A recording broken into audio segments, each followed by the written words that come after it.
எனது வீடு எனது வாழ்வு என்று வாழ்வது வாழ்க்கையா? இருக்கும் நாலு சுவருக்குள்ளே வாழ நீ ஒரு கைதியா? தேசம் வேறல்ல தாயும் வேறல்ல ஒன்றுதான்.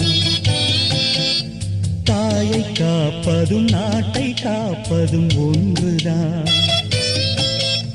கடுகு போல் உன் மனம் இருக்கக்கூடாது. கடலை போல் விரிந்ததாய் இருக்கட்டும். உன்னை போல் எல்லோரும் என என்னோடும் அதில் இன்பத்தை தேடோடும். சாதி மல்லி பூச்சரமே சங்கத்தமிழ் பாச்சரமே. ஆசையின் ஆசையடி அவ்வளவு ஆசையடி.